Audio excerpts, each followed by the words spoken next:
how do I motivate people? How do I inspire people? And probably just like anybody, right? You have really good leaders that you work for, and you have leaders that are not the greatest leaders in the world. You want to motivate by fear and intimidation, that's fine. I just fundamentally disagree that over the long term of an entity, it is going to cause more harm. Because what's going to happen is the good people, they're going to leave. The good people are going to go, I can go find a job somewhere else. The marginal people, or the people who are performing at a marginal level, they're the ones who are going to stay.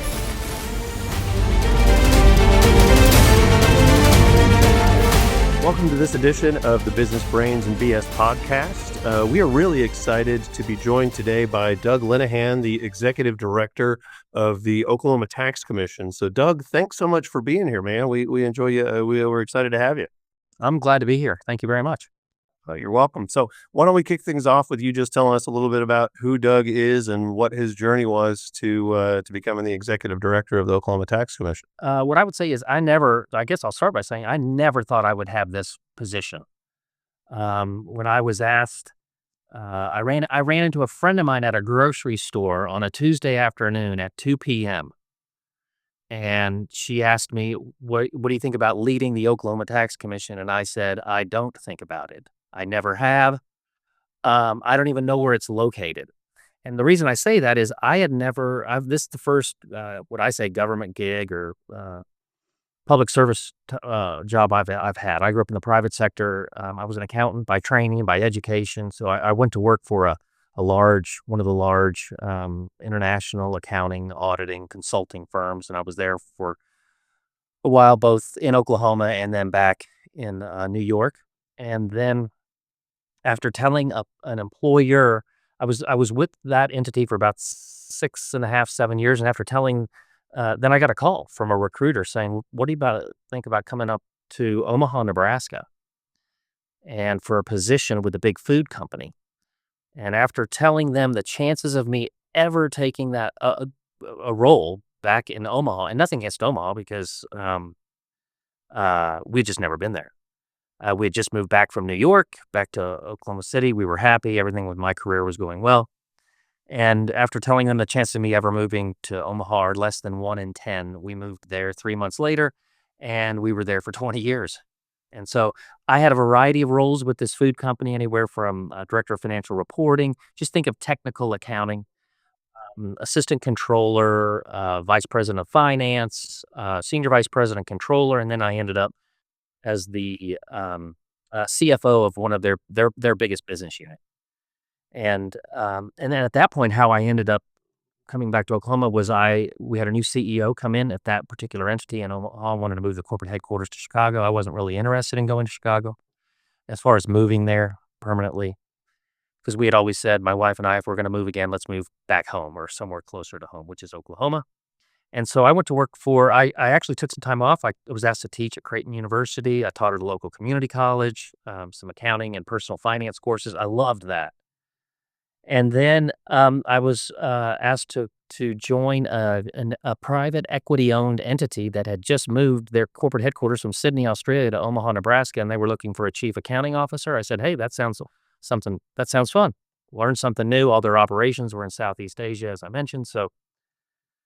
And then how I ended up back in Oklahoma, I was only there about 6 months, and I got a call from a friend of mine that I used to work with here in Oklahoma City at that large accounting firm, and said, hey, what do you think about coming home to Oklahoma and building out some accounting functions, some finance functions in this for an entity here in Oklahoma City? And it was perfect timing. And so we came back. I was with them for a little over 2 years, and then I was done. That's why I was at a grocery store at 2 in the afternoon on a Tuesday in the rice aisle, I was retired. And I tell people that because at least I don't know if it's important to anybody else, but it's important to me. I'm here in this role because I want to be.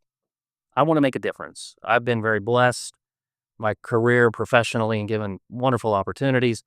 And I just thought it's time to try to give back a little bit and take a kind of what I would just say an old kind of state sleepy agency and ideally transform it into a high performing team, one that our taxpayers can be proud of, tax preparers can be proud of, our employees can be proud of. And so that's how I ended up here. And I've been here, it was just 4 years in at the beginning of January. Yeah, so something I'd love to know is just tell us more about the Oklahoma Tax Commission. That affects all of us. We're, both small business owners. We're making this podcast for small business owners. So yeah, just tell us about what the Oklahoma Tax Commission does, especially as it pertains to employers and businesses. Yeah, no doubt about it. So at the tax commission, we have approximately 600 people, and we process about 75 different tax types that total about $15 billion.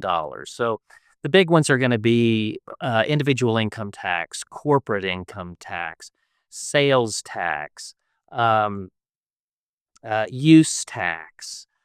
We currently help ad valorem taxes, etc., property taxes. We participate in that well, but it's about 75 different tax types, about $15 billion. So how I describe it is what we're responsible for. We're not responsible for tax policy. So, for example, Eric or Greg, if you said, I don't like our corporate tax structure or the rates associated with individual income taxes and the top marginal rate, I am not the person to come talk to. That would be your legislator. And the way I describe it to people when I go talk to taxpayers is that taxpayers, excuse me, the legislature will come up with tax types that they believe that the state should have, whether it be income taxes, sales tax, etc. And then they decide what taxes we're going to have. Our responsibility at the tax commission, all 600 of us, is to collect those taxes and then take those taxes and remit them to where the legislature tells us to send them to, whether that's a city, a county, a particular agency within the state, etc. So, and what I tell people is about $15 billion flows in, and then we're collecting it, auditing it, etc., and then we send the $15 billion out to wherever the legislature tells us to send that to.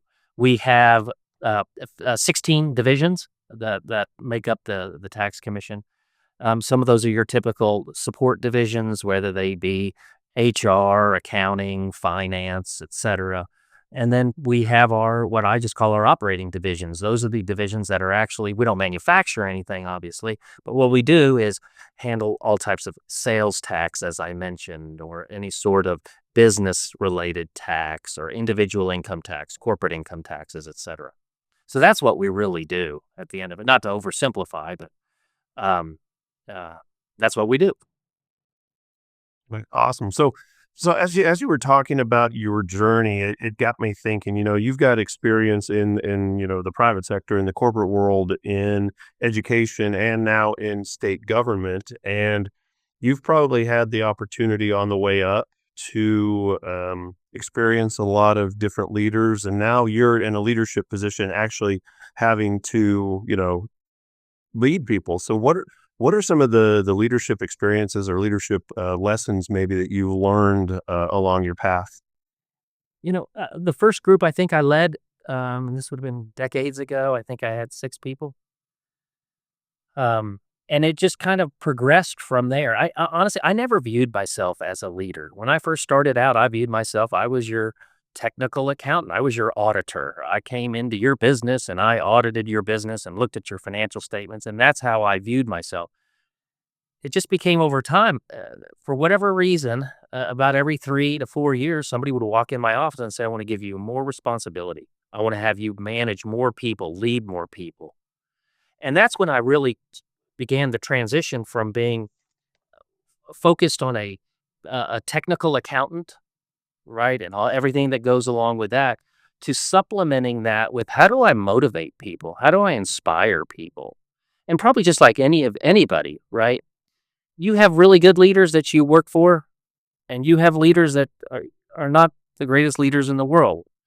The one thing I would say is that it's always fascinated me, especially when you're an individual contributor and somebody comes in and says, hey, I want to give you more responsibility. I want to have you lead people now. You're not just going to be responsible for yourself. You're going to be responsible for these 6, 10, 500, 600 people, whatever it is. But that first time they come in and they say, "Hey, we're gonna give you more money, more responsibility, etcetera," and then they just walk out. And I've always found that fascinating because the skill set of a leader is very different than the skill set of an individual contributor. And I know I'm stating the obvious, but I just don't think a lot of times companies think about that and really put a position because I think probably just like you all, you see individual contributors who are horrible leaders, and you see some individual contributors who are pretty marginal evolve into great leaders simply because it's a completely different skill set. So I just learned very early to instead of trying to reinvent all my leadership skills, I just looked at the people around me. I just looked at, and I always wondered, why that CEO? Why does he or she have that role? What what gave somebody had enough trust in them to move them to a CEO or a CFO or a controller or whatever the title is? And I just started a document that I started probably 25 years ago where I start documenting this stuff and I just write it down. And every 6 months I look at it and I'd look at it and say, did I learn anything in the last 6 months that would change any of this? Because after a while, I think I put so much pressure on myself at the beginning of my leadership career that I had to figure all this out instead of just saying, wait a second, I've got thousands of people that I can go talk to. I can say, you're really good at presentations, or you're really good at holding people accountable, or you're really good at whatever that skill set is. And I just started peeling the onion back a little bit and asking them, what do you do and how do you do it? And how did you get there? So to me, that was how that's helped me a tremendous amount. I love that you say that. That's something I've realized in my own journey is, like you said, there's a difference between someone who's a good producer or a good, employee or whatever, and then someone who's going to be a good manager. And I think a lot of times the approach to picking a manager is, well, this person's really good at this job, so we'll make them a manager for the people that do that job. And then we have to learn the hard way. And I mean, I've gone through this myself, having to learn the hard way that just because they're the best producer or the best performer in that role doesn't mean they're going to be the best manager for that department or that position or whatever. So how do you determine what you're looking for who's going to be a good manager versus are they just good at that job? Yeah. It's interesting, Greg, that you asked that because I, since I've come to the tax commission, what I will tell you is the stuff we're doing is not rocket science. Um, we have 600 people, but for all intents and purposes, um, we're about 3 years old from an operating excellence perspective. And so what I've told people is our job is we're spending taxpayer money. We need to spend it as effectively and as efficiently as possible, right? And I will tell people, I say, guys, I can go down on the street and I can find a manager. I can find a manager because in my mind, a manager is all they really care about is that production, Greg, that you mentioned. I have to make sure my group makes this many widgets, right? Whatever that is. And I think a leader is very different. A leader is thinking not only I have to get those many widgets done or my group, but they're thinking about all different other times. They're thinking about succession planning. They're thinking about strategy. They're thinking about how am I retaining my people? How am I developing my people? Right. And I think that was to me early on. That's what I'm really focused on. I'm trying to find leaders of people. I want to look at them and I want to make sure that we share some fundamental beliefs, right? I've worked in places and for people who believe they manage by fear and intimidation because they believe that that's the best way to get production out of people. And I've always personally said, that's a very short-term answer. I understand sometimes if you want to motivate by fear and intimidation, that's fine. I just fundamentally disagree that over the long term of an entity, it is going to cause more harm because what's going to happen is the good people, they're going to leave. The good people are going to go, I can go find another job somewhere else. The marginal people or the people who are performing at a marginal level, they're the ones who are going to stay. because they're going to go, I can't find anything else. And accordingly, it's just um, from my perspective, I'm looking for someone fundamentally who believes um, in the culture that we're trying to create. That not only are we trying to get all of these taxes processed, but we're trying to build something special. I want somebody who wants to build something, not just maintain it. And then I'm looking for, do I think they'll fit in culturally? And what I always tell people is I think the price of admission is your technical skills. It is expected you will be good at whatever you're supposed to be doing. I don't care if you're a physician, an attorney, an accountant, an engineer. It is expected, and it should be expected. You're getting paid that you're good technically at what you do. But what I try to help people understand is then there's all these other skills that are really going to contribute to I believe, at least, contribute to a successful career. And they're not necessarily your technical skills. Because once you start kind of, at least in a corporate type setting or even this type setting, the higher you start leading people. And with that, you got to really think about, how am I leading them? Right? So that's how I think about it. And that's what I'm looking for. First, right fit. I'm assuming that that I'll look at the resume, technically it works, but after that, I'm just looking for someone who can really, I want to inspire people. I want them to look back and say, "Man, that person cared and they made a difference." We may not have always agreed, but even when we disagreed, we were reasonable to each other. We were respectful of each other. And I think that that's a perfect place for me to kind of pop this question in here, because you talked a little bit about culture, and culture is so important when it comes to an organization. And you either have a good culture or you have a bad culture. And like you said, the good people will leave a bad culture, and the mediocre and poor ones will tend to be the ones to stay. So, I guess two-part question. Number one, what is the culture you're trying to create at the tax commission? And number two, how do you keep it alive? Okay. Thank you. That's great questions. I love it. The culture we're trying to create here at the tax commission is, in fact, I had a town hall yesterday, quarterly town hall visit with all 600 employees. And one thing I shared with them, I said, guys, at some point I'll be gone, right? We all move on, do something else, retire, all that kind of stuff. But I said, you may remember me as a complete moron. Okay. But how I'm hoping you remember me also is somebody who cared. Somebody who cared about me professionally, somebody who cared about me personally, somebody who was focused on developing the people around me, that it wasn't all about me. It's never about, I try to make it never about me. I want the entity. I want it to be about, how are we growing people? That's the culture that uh, very team oriented. That sometimes one thing that I've really worked on here is a particular decision may not be good for me personally, but it's good for the team or it's good for the organization. And I think a professionally mature leader or professionally mature individual can separate that and say, I realize it's going to mean more work for me, but I can fully understand it's best for the organization. So I'm in. I will do it, because we all should be doing what's best for the organization, what's best, in this case, what's best for taxpayers, tax preparers, our employees, not necessarily what's best for Doug Linehan. So the culture I'm trying to build here is that um, I want people to feel that there's something bigger than themselves that they're part of, and they understand how they're part of it, and they understand that they're appreciated. And how do we? It's interesting. How do we keep that front and center? Right? How we keep that front and center is,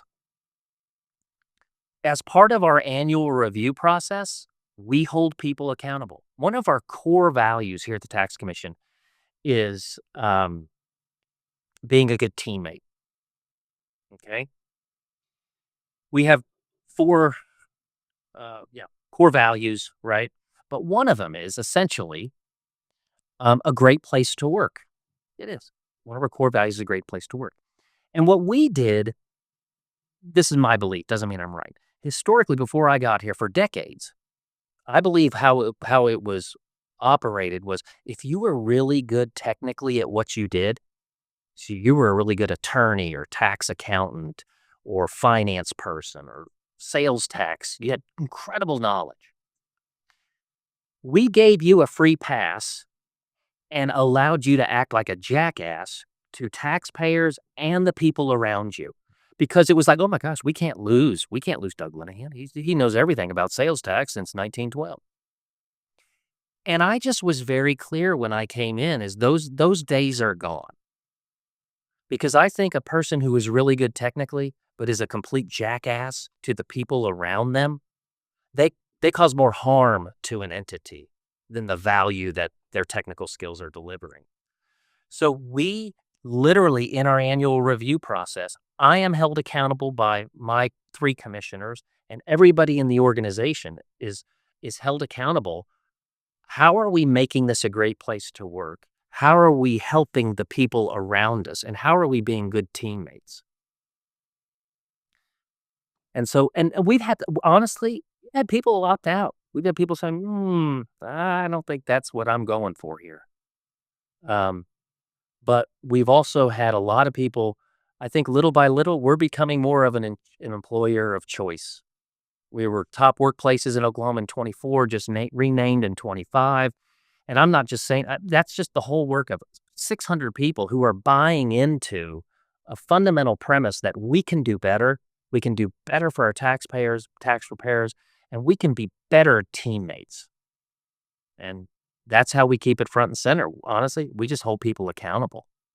And if we see somebody in a meeting acting like a jackass, if it's me, I want someone to pull me aside. They don't even necessarily call me out in the meeting, but I'm going to pull them aside afterwards and say, let's talk about that. Because how you came across was very different than how you probably think you came across. Okay. So how do you balance being a leader that people know that you care? How do you balance that? Because I mean, and maybe in my mind and other people's minds, that's kind of being, the nice guy. How do you balance that with holding people accountable? Because I see that a lot with business owners and with leaders. It's like I want to be liked. How do you? I mean, sometimes you got to be an asshole. Let's be honest. When you're a leader, how do you balance that? I think one, um, you have to, I think fundamentally, and people can disagree, you have to show you care about somebody. I think you need to show that you care and show that you're willing to listen. We talk about this. I go into meetings with a mindset of being influenced. I am open to being influenced. I'm not a fan of people who go into meetings thinking, no matter what you say, Eric, no matter what you say, Greg, it is not going to change my opinion. And I'm like, well, that seems, no, I want to work with people who come into meetings with a willingness to be influenced, to listen to reason, etc. I think you're absolutely right. It's a difficult, sometimes difficult line to straddle, being a boss or being a leader. Um, and I think you first have to get over what you just said, honestly. Not everybody is going to like you, right? But I do believe that if you show somebody you care, you can still be incredibly direct with them. You can be and disagree, but you can do it in a way that's just it's building a team, not destroying a team. It's kind of how I view it. But it's hard. It's hard because um, that line can be difficult. What I try to do is I try to keep personal. We've all worked for people where they almost personally attack you. Something isn't going right. You're this. You're that.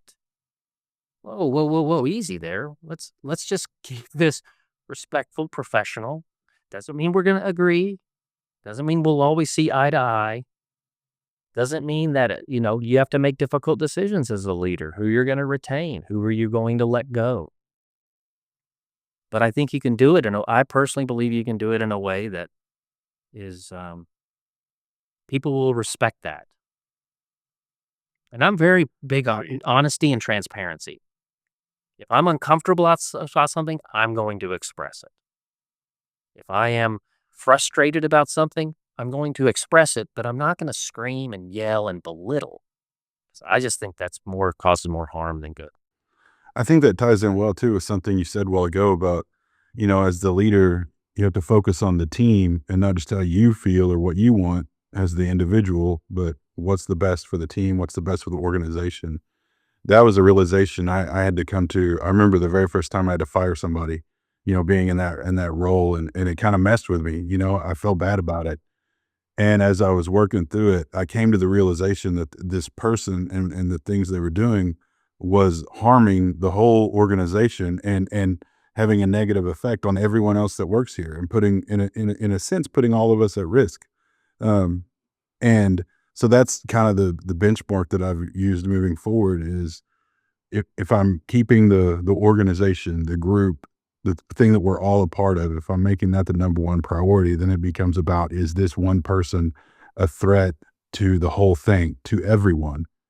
And then if the answer is yes, well then that's how I take care of everyone, is by removing the one entity that's causing problems for everything else. Yeah. I think one of the things that I also try to focus on is, and I would say this was an opportunity for us at the tax commission in that decision making was um, relegated to a very few people at the very top of the organization, and I just don't agree with that.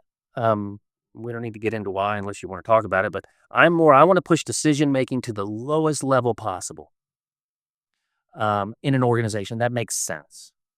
And and what I've loved to see people here is people who just came into meetings historically with what do you want to do, Doug?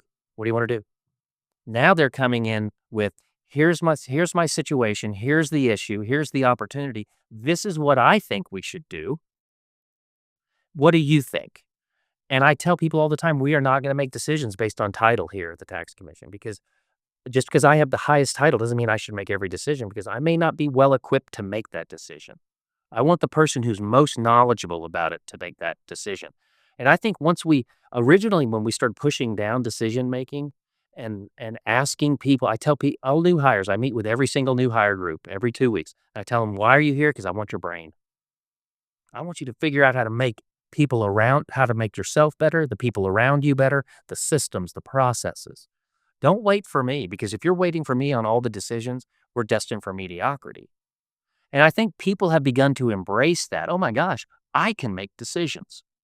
I have a say in how things are going to impact me. And I'm like, hell yeah, you do. This is a team. And it's been, to me, it's been wonderful because, like I said, people were very, whoa, I don't make decisions. That's not my deal. That's my boss's. No, you should have an opinion.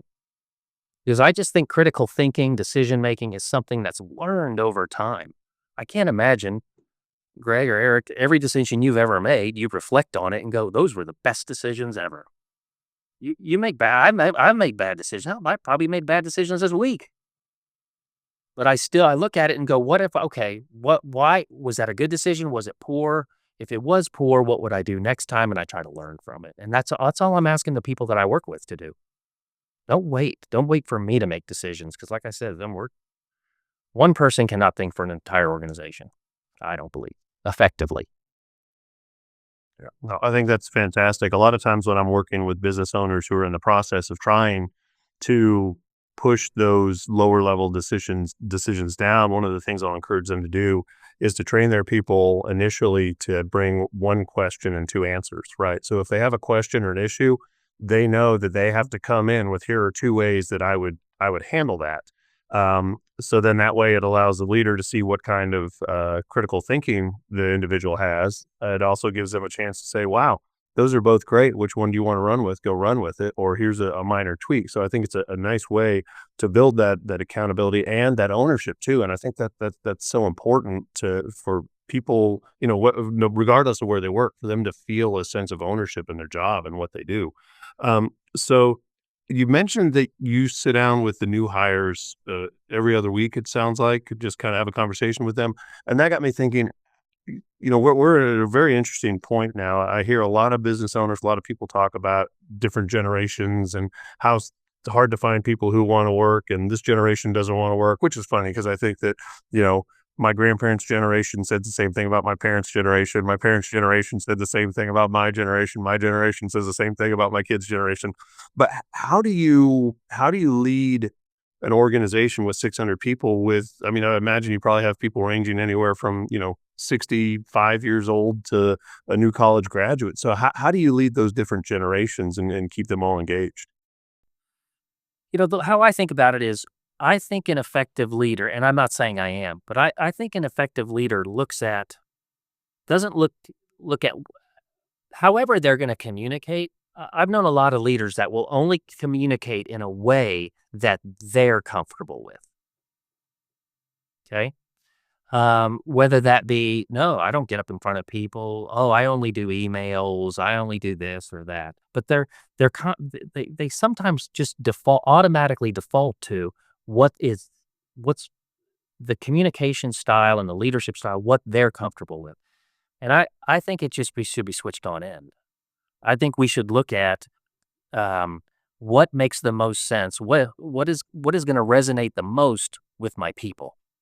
So maybe sometimes it is an email. Maybe sometimes it is a town hall. Maybe it is some sort of meeting, etc. And I think if you're constant, and I think a leader needs to be flexible. That's really what I think. I think a leader needs to be flexible to say, okay, I have different generations. I have different, and because of those, let's say, different generations or approaches. Um, and I think a leader needs to be thoughtful about, okay, maybe how I interact with somebody my age at 57 would be different than a person who's 24. And and first and foremost, acknowledging that those differences exist, um, and then being willing to be flexible in how you um, uh, look at that. I think there's a tendency also to say, you know, like you said, Eric, as far as that's not the way we did it, etc. Well, maybe there is a new way to be thinking about stuff and be willing, at least open about it. And the other thing I just say is I try to be very transparent with people. Um, like I said, we really didn't have an onboarding process. It was you showed up the day of, the person who sat next to you in your cube or whatever came down, gotcha. Hopefully your computer was even ready. And and I said, well, that doesn't make any sense, because I think how you feel about your role in a company or an entity is a lot of it is dictated by how your first 90 days is going to go. So we've evolved into no onboarding to a 2-week program. Every every single new hire goes through it. And part of it is I sit down and I just share our journey for 45 minutes. This is where we were, this is where we are, and this is where we're going. And I just kind of share stories along the way. But I do think it's important to acknowledge, even when you look at entities, right? And it's really flowed. You can look at the Wall Street Journal every 3 weeks and see something on this. At first it was, oh, everybody, and because of the pandemic, everybody went home, and then people got used to working at home. And now you have people saying you have to come back to work, or I'll allow some sort of flexible schedule. Um, I do fundamentally, personally think the world has changed. And I think we need to be flexible to a certain degree as leaders, but we always need to put the customer first out of anything, because if we don't have customers, we don't have a business. That's a fantastic point. So kind of wrapping this up here, if you had one piece of advice to give to leaders out there, what would it be? Oh, one piece of advice. Wow, that's a great question. Um, Honestly, I'd say the word that has been around for probably 5 or 10 years that seems everybody throws out is vulnerable. Be vulnerable. And I've always just thought that's like a $5 word to me. I'm like, be human. I think it's for leadership. I want people to see that I am no different than any of them. The struggles that they go through are the same struggles that I go through. Um, and that, uh, and I would just say, people say it all the time. God gave you one mouth and two ears. Stop talking so much. Listen to the people around you. Give them an opportunity to grow. If they want to do something a little bit different, let's try it. But I would just say be human. Don't be afraid to care about the people around you, because I think you can create something really special when you have a team of people who fundamentally care about each other. Um, I think that's much better than a team of superstars who really don't care about anybody but themselves. So just be human, be decent. I love it. I think that's fantastic advice. So, well, Doug, thank you so much for joining us for this edition of the Business Brains and BS podcast. It was a real joy having you with us. Well, thank you very much. Thanks for the opportunity. I'll come back anytime. All right. Well, we're going to take you up on that. So, all right. And to our listeners and viewers, thank you so much for taking some time out of your day to hang out with us. If you are watching us on YouTube, go ahead and click that subscribe button. And if you're listening to us on Apple or Spotify, make sure that you follow, like, comment, share, and make sure that if you like this, that you're getting it out to other business owners who might benefit from listening to it. So until next time, thanks again for your time, and we'll see you on a future episode.